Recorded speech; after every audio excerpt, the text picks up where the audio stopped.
Seruput kopi dulu, Lur. Makin menarik nih pembahasan pertahanan dalam negeri. Di tengah kondisi geopolitik yang makin panas dan ancaman modern yang semakin sulit diprediksi, ternyata TNI AD mulai mempersiapkan sesuatu yang jarang dibahas publik. Di Mojokerto, Jawa Timur, muncul rencana pembangunan bunker pertahanan di kawasan perhutani. Banyak yang bertanya, kenapa harus di hutan? Kenapa bunker? Dan apa sebenarnya fungsi strategis dari pembangunan ini?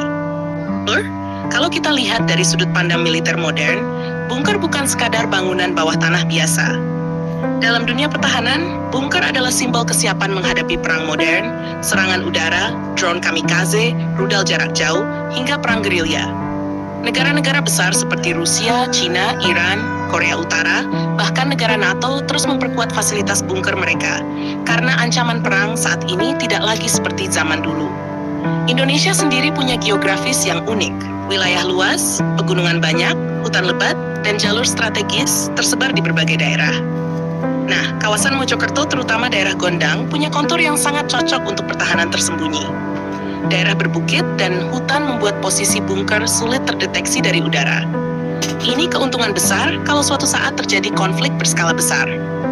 TNI AD melalui Kodim Mojokerto dikabarkan melakukan survei lokasi di Desa Ngembat dan Gumeng.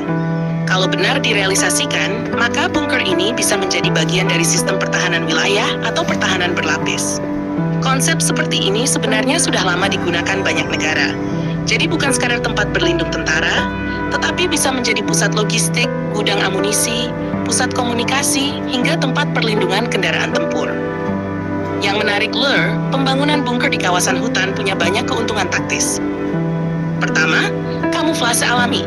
Hutan membuat bangunan sulit dikenali satelit maupun drone pengintai.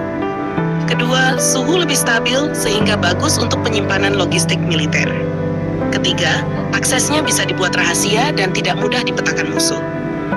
Kalau kita bicara perang modern sekarang, ancaman terbesar bukan cuma serangan langsung tentara. Drone kecil murah sekarang bisa menghancurkan kendaraan mahal. Rudal presisi bisa menyerang markas dari jarak ratusan kilometer. Karena itulah konsep pertahanan bawah tanah mulai kembali populer. Bahkan di konflik Timur Tengah dan Eropa Timur, bunker menjadi elemen vital untuk bertahan hidup. Indonesia tampaknya mulai belajar dari berbagai konflik global. Apalagi beberapa tahun terakhir, TNI mulai meningkatkan pembangunan fasilitas pertahanan, radar, pangkalan, hingga modernisasi alutsista. Jadi kemungkinan bunker ini bukan proyek kecil biasa, tetapi bagian dari persiapan jangka panjang. Selain fungsi militer, bunker juga bisa dipakai untuk situasi darurat nasional. Misalnya tempat perlindungan saat bencana besar, pusat komando darurat, atau penyimpanan logistik strategis. Karena Indonesia rawan gempa dan letusan gunung api, fasilitas bawah tanah bisa punya fungsi ganda. Namun tentu ada juga pertanyaan dari masyarakat. Kenapa Mojokerto? Kenapa bukan daerah perbatasan? Nah, justru pertahanan modern tidak selalu dibangun di garis depan. Banyak negara membangun pusat cadangan di wilayah tengah agar lebih aman dari serangan awal. Jawa Timur sendiri termasuk wilayah strategis karena dekat jalur laut penting dan memiliki banyak fasilitas militer. Kalau kita lihat lebih jauh, konsep bunker di kawasan hutan juga mirip strategi pertahanan semesta Indonesia. Artinya, seluruh wilayah bisa dipakai sebagai bagian pertahanan negara. Hutan, pegunungan, desa, hingga jalur logistik dapat dimanfaatkan jika situasi darurat terjadi. Ini sesuai konsep perang wilayah yang sudah lama menjadi doktrin pertahanan Indonesia. Menariknya lagi, Lur, pembangunan bunker menunjukkan bahwa ancaman sekarang dianggap semakin serius. Dunia sedang tidak stabil. Konflik Rusia dan Ukraina belum selesai, Timur Tengah panas, Laut Cina Selatan tegang, dan perlombaan senjata makin gila. Negara yang siap biasanya bukan yang paling besar, tetapi yang punya sistem pertahanan matang dan tersembunyi. Bunker juga punya efek psikologis.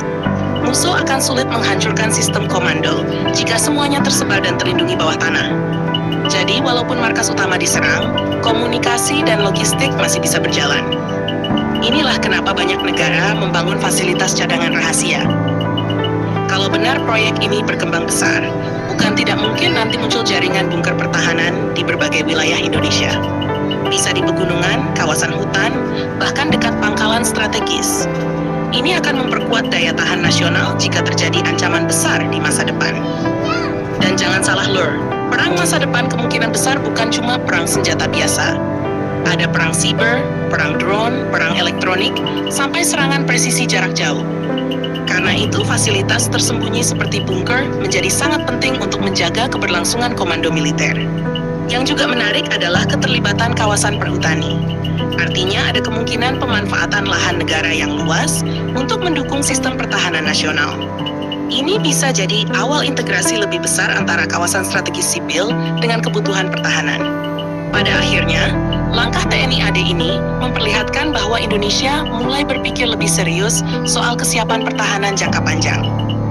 Bukan hanya membeli alutsista mahal, tetapi juga memperkuat infrastruktur perang yang jarang terlihat publik. Karena dalam perang modern, yang bertahan bukan hanya yang punya senjata kuat, tetapi yang punya sistem perlindungan dan logistik terbaik. Kita tunggu saja, Lur, bagaimana perkembangan proyek bunker di Mojokerto ini. Apakah nantinya benar-benar menjadi fasilitas pertahanan besar atau hanya pos perlindungan skala lokal?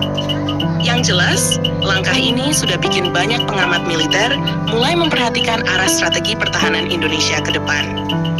Jangan lupa subscribe, like, dan komen di bawah sambil ngopi.